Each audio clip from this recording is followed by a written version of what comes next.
talk about the formation of male gametophyte and dehiscence of anther. So first of all, I want to explain you the formation of male gametophyte. देखो last class तक पढ़ा था microspore टेट्रैड. अब ये जो microspore टेट्रैड है किस वजह से टेट्रैड फॉर्म में थे? क्योंकि उनमें कैलोस वॉल की थिकनिंग थी. वो कैलोस वॉल की थिकनिंग हट गई. कैसे हट गई? क्योंकि कैपिटल सेल ने एंजाइम रिलीज किया. कौन सा एंजाइम रिलीज किया? कैलेज एंजाइम रिलीज किया. So in the presence of callase enzyme all the callose wall thickening degenerated और degraded, so that what happens, all the microspores are free.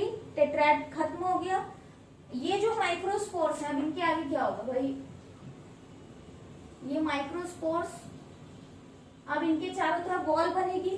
ठीक है, इनमें थोड़ा डेवलपमेंट होगा और वॉल बनेगी, थोड़ा डेवलपमेंट होगा. क्या डेवलपमेंट होगा? नॉर्मली अगर इनका शेप देखोगे तो सर्कुलर या ओवल शेप का देखने को मिलता है, लेकिन वेरिएशन हमेशा देखने को मिलेगा क्योंकि देयर आर सम प्लांट्स, कुछ स्पीशीज ऐसी होती हैं जहां पर डिफरेंट डिफरेंट शेप के pollen grains, different different shape के माइक्रोस्पोर्स देखने को मिलते हैं. बट बेसिकली बेसिक शेप जो होता है वो कौन सा होता है? ओवल होता है या स्फेरिकल होता है. तो यहाँ स्फेरिकल शेप देखने को मिल रहा है. ठीक, अब ये जो माइक्रोस्पोर होगा अपने चारों तरफ वॉल फॉर्म करेगा, साइज में इंक्रीज होगा. इन वॉल को, अब ये जो माइक्रोस्पोर हैं, अब इनको हम प्रॉपरली पॉलन ग्रेन बोल सकते हैं. इस स्टेज में पॉलन ग्रेन बोलना गलत नहीं है क्योंकि वही से मॉडिफाइड वर्जन होता है, लेकिन अगर करेक्ट हम बोलेंगे तो ये माइक्रोस्पोर कहलाएंगे. और ये एग्जैक्टली पॉलन ग्रेन तब कहेंगे जब प्रॉपर उसमें वॉल फॉर्मेशन हो जाएगा, एक्साइन इंटाइन का फॉर्मेशन हो जाएगा, तब हम उसको पॉलन ग्रेन कहेंगे. तो अब ये हमारा क्या बना? Pollen grain. अब पहले बात करते हैं हमको पॉलन ग्रेन में क्या क्या देखने को मिलता है. पॉलन ग्रेन की जो वॉल होती है उसमें दो लेयर होती है. Outer is exine, inner is intine. Outer जो एक्साइन होता है वो हाईली रेजिस्टेंट मटेरियल का बना होता है जिसको बोलते हैं स्पोरोपोलिनिन. स्पोरोपोलिनिन हाईली रेजिस्टेंट होता है किसी भी ऑर्गेनिक डिकम्पोजर के अगेंस्ट, यानी कि जो माइक्रोब्स वगैरह होते हैं. टेम्परेचर, हाई टेम्परेचर को भी सर्वाइव कर सकता है और मोस्ट ऑफ द केमिकल्स जो होते हैं नेचुरली अकरिंग केमिकल्स, उनको भी वो सर्वाइव कर सकता है. तो ये जो स्पोरोपोलिनिन है जो एक्साइन का फॉर्मेशन करता है, ये एक तरह से पॉलन को ज्यादा बोलते हैं कि सर्वाइविंग कैपेसिटी देता है ना, ज्यादा सर्वाइवल कैपेसिटी हो जाती है इसकी वजह से पॉलन की, क्योंकि स्पोरोपोलिनिन जल्दी डिजेनरेट तो होगा नहीं, जिसकी वजह से पॉलन लॉन्ग टाइम तक प्रोटेक्टेड रह सकता है. इंटाइन की बात करें तो इंटाइन जो कि पैक्टोसेल्यूलोज का बना होता है. पैक्टीन प्लस सेल्यूलोज बोलो या पैक्टोसेल्यूलोज बोलो, बात एक ही है. ठीक है, तो ये बातें पता होनी चाहिए. Outer is exine which is made up of sporopollenin. Last class में भी बताया था किसकी वजह से बनता है. कैपिटल सेल सिक्रीट करते हैं. यूबिश बॉडीज रिकॉल कर लेना. उसके बाद बात करेंगे इंटाइन की, तो पैक्टोसेल्यूलोज का बना होता है. देखो स्पोरोपोलिनिन क्या होता है. स्पोरोपोलिनिन ऑक्सीडेटिव कंपाउंड होते हैं कैरोटीनॉइड्स के. ठीक है, उसके अगर केमिकल कंपोजिशन चाहो तो आप गूगल करके पढ़ सकते हो और रिसर्च वगैरह पढ़ सकते हो, फिर उतना तुमको पढ़ना ही नहीं है. ठीक, हम सेल के अंदर चलते हैं तो एक प्रॉपर न्यूक्लियस देखने को मिलता है और छोटे छोटे वैक्यूल्स देखने को मिलते हैं, नॉर्मल सेल ऑर्गेनेल्स देखने को मिलते हैं, साइटोप्लाज्म देखने को मिलता है. अब हम बात करेंगे ये जो मेल गैमेटोफाइट है, यानी कि हमारा जो पॉलन ग्रेन है, इसमें कैसे कैसे चेंजेस होते हैं, क्या क्या डेवलपमेंट होता है. तो लिख लेते हैं यहाँ पर. हमारा ये हुआ एक्साइन. ठीक है, ये हुआ हमारा इंटाइन. ठीक है, एक्साइन किसका बना हुआ है? स्पोरोपोलिनिन का.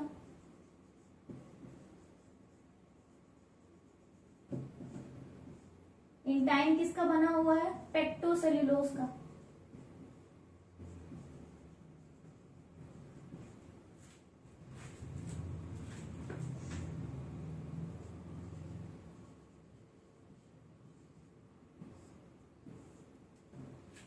ठीक है, अब अगर हम बात करते हैं एक्साइन की, तो एक्साइन को अगर ध्यान से देखो तो पूरा रेगुलर नहीं है. कहीं कहीं पर थोड़ा थोड़ा आपको देखने को मिलेगा कि इरेगुलरिटी, यानी कुछ कुछ एरिया ऐसे हैं जहां पर एक्साइन नहीं है.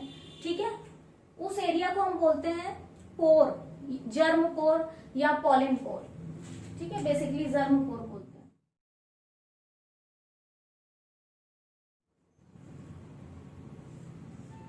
ठीक, अब ये जर्म पोर भी दो तरह के देखने को मिलते हैं। अगर ये जो जर्म पोर है, this is a very smaller structure, very smaller.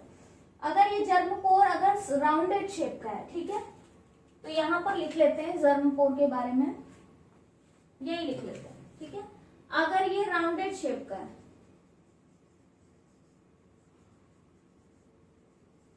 ठीक, अगर ये राउंडेड शेप का है, तब हम इसको बोलेंगे, सॉरी, पोरेट टाइप।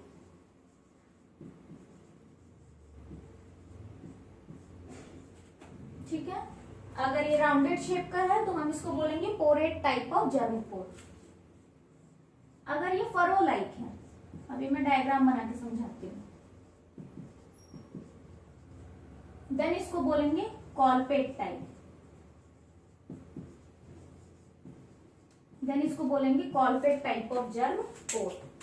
भाई अगर इसको ऐसे देखोगे तो ये राउंड शेप का है, तो हम इसको बोलेंगे राउंडेड शेप, और इस तरह के जर्म पोर को हम बोलेंगे पोरेट टाइप ऑफ जर्म पोर। और अगर वो फरो लाइक है, लाइक दिस, ठीक है, इस तरह से है, फरो की तरह है, तो हम उसको बोलेंगे कॉलपेट टाइप ऑफ जर्म पोर। इतनी बात क्लियर होनी चाहिए। चलो आगे समझते हैं। अब क्या है, अब इस पॉलन ग्रेन का जो सेल है उसको डिवाइड होना है, पॉलन ग्रेन को डिवाइड होना है, तो क्या होगा भाई, जाहिर सी बात है, सेल डिवाइड होने से पहले खुद को प्रिपेयर करता है। क्या प्रिपरेशन होगी, जो स्मॉलर वैक्यूल है उनकी जगह लार्ज वैक्यूल का फॉर्मेशन होगा। तो देख लो भैया, लार्ज वैक्यूल बन गया है। न्यूक्लियस जो होगा वो सेंटर में था, लेकिन अब वॉल की तरफ मूव करेगा, और कुछ जो सेल ऑर्गेनेल्स हैं वो भी वॉल पेरीफेरी पे पूरा जाकर लग जाएंगे। ठीक है, न्यूक्लियस वॉल के साइड आके लग जाएगा। अब न्यूक्लियस डिवाइड होगा, कौन सा डिवीजन होगा, माइटोटिक।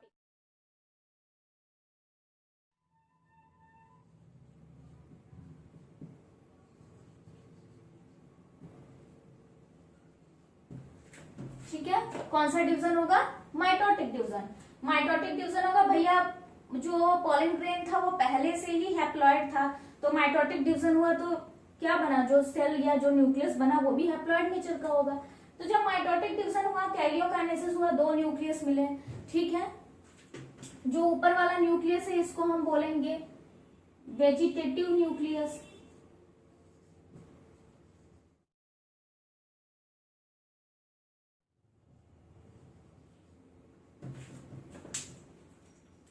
जो नीचे न्यूक्लियस है उसको हम बोलेंगे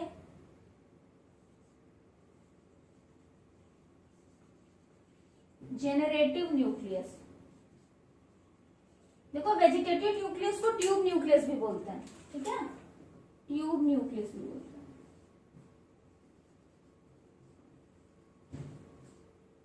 ठीक, इतनी बात क्लियर है। अब क्या होगा, वापस से देखो, डिवीजन हो गया, वैक्यूल दिख रहा है, नहीं, वैक्यूल फिर से वापस गायब हो गया, वैक्यूल का काम खत्म। अब क्या होगा, वापस से छोटे छोटे वैक्यूल, अब डिवीजन हो गया, न्यूक्लियर डिवीजन हो गया। न्यूक्लियर डिवीजन के बाद वापस से नॉर्मल सेल में छोटे छोटे, भाई नया नया सेल बनता है तो छोटे छोटे वैक्यूल ही होते हैं। तो अब क्या होगा, वैक्यूल का फॉर्मेशन वापस से स्टार्ट हो जाएगा। But there is no case of larger vacuole, there are smaller vacuoles. ठीक, जो ऊपर सेल बना उसको हम बोले वेजिटेटिव, एक न्यूक्लियस को हम बोलेंगे वेजिटेटिव न्यूक्लियस, दूसरे न्यूक्लियस को हम बोलेंगे जनरेटिव न्यूक्लियस। अब क्या होगा, जो कैरियोकाइनेसिस हुआ, न्यूक्लियर डिवीजन हुआ, दो न्यूक्लियस बने। अब होगा साइटोकाइनेसिस, लेकिन ये साइटोकाइनेसिस जो होगा वो अनइक्वल होगा, यानी कि दोनों ही न्यूक्लियस को इक्वल साइटोप्लाज्म नहीं मिलेगा, एक को ज्यादा साइटोप्लाज्म मिलेगा, एक को कम साइटोप्लाज्म मिलेगा। जिसको ज्यादा साइटोप्लाज्म मिलेगा उसको हम बोलेंगे वेजिटेटिव सेल, जिसको कम साइटोप्लाज्म मिलेगा उसको हम बोलेंगे जेनरेटिव सेल। लो भाई, इसको भी लिख लेते हैं। तो देख लो, यहां से क्या हुआ, वॉल फॉर्मेशन स्टार्ट हो गया, मेम्ब्रेन बनने लगी। तो जो ज्यादा वाला पोर्शन जिसको दिख रहा है वो है हमारा वेजिटेटिव सेल, और जो कम वाला जिधर दिख रहा है उसको हम बोलेंगे जेनरेटिव सेल। और ये जनरेटिव सेल अभी कंप्लीटली डिटैच नहीं हुआ है, अभी डिटैचमेंट का प्रोसेस चल रहा है। तो हम लिख सकते हैं कि जनरेटिव सेल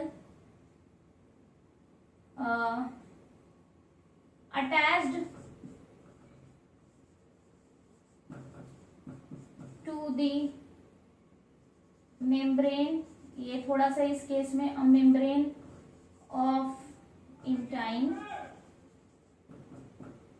ठीक है, इंटाइन के मेम्ब्रेन से जुड़ा रहता है अभी फिलहाल में, फॉर्मेशन प्रॉपर अलग नहीं हुआ है, ठीक।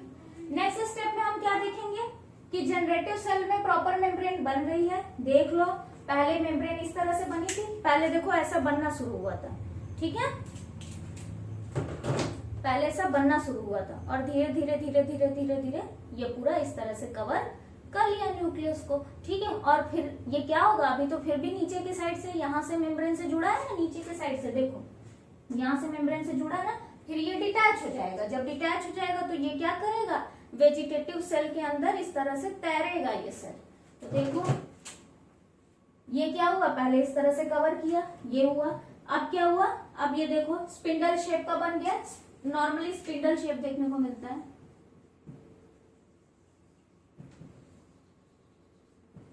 स्पिंडल शेप्ड जेनरेटिव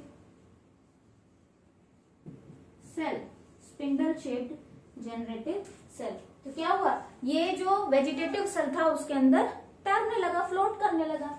इसके आगे क्या डिवीजन होगा, इसके आगे के प्रोसेस के लिए स्टिग्मा की जरूरत है भाई, तो वो तो तब बताएंगे जब हम फर्टिलाइजेशन पढ़ेंगे, ठीक। तो जर्म पोर वो पोर्शन होता है जहां से पॉलन ट्यूब निकलता है। जर्म पोर का कॉन्सेप्ट क्लियर हो गया, ये मैं भूल गई थी बताना। जर्म पोर वो एरिया होता है जहां से पॉलन ट्यूब निकलता है, यानी पॉलन जब जर्मिनेशन होता है तो पॉलन ट्यूब का फॉर्मेशन होता है, वो पॉलन ट्यूब यही इस पोर से ही निकलता है। अब बात करते हैं हम इसके आगे की, तो वो आप लोग को फर्टिलाइजेशन में पढ़ाऊंगी। एक चीज और समझ लो, नॉर्मली जो वेजिटेटिव सेल होता है ना, उसके न्यूक्लियस में नॉर्मल केस जितने भी एंजियोस्पर्म है, कुछ एक्सेप्शन को छोड़ दिया जाए तो जो वेजिटेटिव सेल का न्यूक्लियस होता है उसमें न्यूक्लियोलस जो होता है वो एब्सेंट होता है इन नॉर्मल केस। लेकिन कुछ एक्सेप्शन भी हैं जहां पर न्यूक्लियोलस देखने को मिलता है, बट नॉर्मली क्या होता है, न्यूक्लियोलस एब्सेंट होता है। इतनी बात क्लियर है। अगर कोई भी दिक्कत हो ना तो कमेंट करके पूछ सकते हो, ठीक है। चलो, तो अब हम लोग आगे पढ़ेंगे डेहिसेंस ऑफ एंथर। ये टॉपिक भी समझ लेते हैं, डेहिसेंस ऑफ एंथर। भाई डेहिसेंस कब होता है, जब पॉलन ग्रेन का फॉर्मेशन हो जाता है, पॉलन ग्रेन में वेजिटेटिव और जनरेटिव से बन जाते हैं, ठीक है। उसके बाद क्या होता है, पॉलन फुल्ली अब डेवलप हो चुका है, अब वो पॉलिनेशन के लिए रेडी है। तो क्या होता है, जो पॉलन ग्रेन्स है ना, वो अब देखो उस टाइम तक, पहले ये समझ लो कि उस टाइम तक होता क्या है। देखो उस टाइम तक एंथर में क्या क्या चेंजेस, एंथर की साइज मच इंक्रीज हो जाती है, टैपिटल लेयर जो होती है वो डिजेनरेट हो जाती है, क्योंकि उसका काम ही होता है पॉलन ग्रेन को परफेक्टली फॉर्म करना। अब टैपिटल सेल का कोई काम नहीं है, ठीक है ना। तो टैपिटल सेल खत्म हो जाती है, मिडल लेयर भी खत्म हो जाती है, बचता क्या है, सिर्फ एपिडर्मिस और एंडोथीसियम। एंडोथीसियम भी, अब एंथर मैच्योर हो जाता है तो क्या होता है, एंडोथीसियम भी धीरे धीरे ड्राई आउट होने लगता है, स्पेशली उस रीजन का जहां पर मैंने बताया था स्टोमियम, उस रीजन के एंडोथीसियम जो होते हैं वो छोटे हो जाते हैं साइज में, डिहाइड्रेशन होता है, ड्राइंग अप होने लगता है एंथर का, मेच्योरिटी। उसके साथ साथ जो पॉलन ग्रेन्स हैं, वो पॉलन ग्रेन का पूरा मास, अकेला एक पॉलन ग्रेन नहीं, जितने पॉलन ग्रेन्स हैं वो वॉल की तरफ प्रेशर लगाते हैं बाहर निकलने के लिए, कि भाई जैसे किसी बंद कमरे में रख दिया जाए 100 लोगों को और 100 के 100 अगर जोर लगाएंगे तो भाई दरवाजा खिड़की कुछ तो टूट ही जाएगा। तो उस तरह से क्या करते हैं, वो प्रेशर लगाते हैं, और वो प्रेशर प्लस एंडोथीसियम की लेयर भी खत्म हो जाती है, मिडल लेयर नहीं रहती, टैपिटम नहीं रहता। तो उस केस में क्या होता है, वो जो एंथर है वो डेहिसेंस हो जाता है, यानी कि रप्चर होता है। बेसिकली स्टोमियम वाला पोर्शन से रप्चर होता है और सारे के सारे पॉलन ग्रेन जो है वो बाहर लिबरेट हो जाते हैं, बाहर निकल जाते हैं।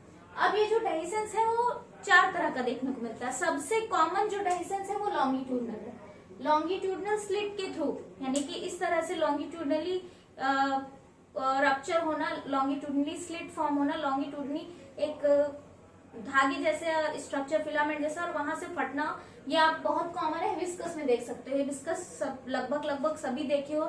अगर आपको ऑब्जर्व करना है तो प्लीज ऑब्जर्व करो कि कैसे उसमें लिबरेशन होता है लॉन्गिट्यूडनल स्लिट के थ्रू, बहुत ही इजी, आप इजीली ऑब्जर्व कर सकते हो, ठीक है। दूसरा अगर हम बात करते हैं तो टर्मिनल स्लिट या पोर के थ्रू, यानी कि कुछ एंथर्स में क्या होता है, ऊपर के साइड पोर जनरेट हो जाते हैं, यानी सारा का प्रेशर ऊपर, सारा प्रेशर पॉलन ग्रेन का जो ऊपर के साइड लगता है और पोर जनरेट होता है और उस पोर से सारे पॉलन ग्रेन्स बाहर निकल जाते हैं। ये आपको सोलैनम में देखने को मिलेगा। इतना इंपॉर्टेंट नहीं है, जस्ट फॉर नॉलेज, क्योंकि अगर एग्जाम में इससे एक भी क्वेश्चन आ जाता है ना तो फंस जाओगे। तो नेक्स्ट बात करते हैं ट्रांसवर्स। ट्रांसवर्स भाई लॉन्गिट्यूडनल लंबे लंबे, ट्रांसवर्स मतलब इस तरह से। तो ट्रांसवर्स स्लिट मतलब जब एंथर में ट्रांसवर्सली स्लिट फॉर्म होता है ना, लाइनिंग्स फॉर्म होती है, रप्चर होता है और देन वॉल रप्चर होती है, यानी एपिडर्मल लेयर और एंडोथीशियम की लेयर हटती है और यहाँ से अगर ट्रांसवर्सली अगर पॉलन ग्रेन्स निकल रहे हैं तो ट्रांसवर्स स्लिट के थ्रू बोलेंगे। ये आपको देखने को मिलेगा ऑसिमम में। नेक्स्ट लास्ट बात करते हैं वाल्व के थ्रू। देखो ये थोड़ा सा अनकॉमन सा है, वाल्व नॉर्मली सब में नहीं देखते। वाल्व में क्या होता है कि एंथर में ना वाल्व का फॉर्मेशन हो जाता है, वाल्व से अफेक्टेड हो जाते हैं। नॉर्मली ऐसा होता नहीं, लेकिन कुछ कुछ केसेस में ऐसा देखने को मिलता है वाल्व। और ये वाल्व बाहर की, जैसे आप किसी आलू को बाहर की तरफ छिल दो ना, आलू को छिलते हैं तो भाई अंदर की तरफ थोड़ा नहीं छिलता, बाहर ही तो निकलता है। किसी चीज को इस तरह से स्टिकर निकालते हैं या किसी चीज का, ठीक। तो उस तरीके से ये वाल्व अफेक्ट होती, वाल्व से अफेक्टेड होते हैं ये, और फिर ये वाल्व के थ्रू ही ये क्या होता है, इनमें पॉलन ग्रेन बाहर निकल जाता है। ये बहुत अनकॉमन सा है, सबसे ज्यादा आपको लॉन्गिट्यूडनल देखने को मिलेगा। आज के लिए बस इतना ही, अब आगे हम लोग नेक्स्ट क्लास में पढ़ेंगे।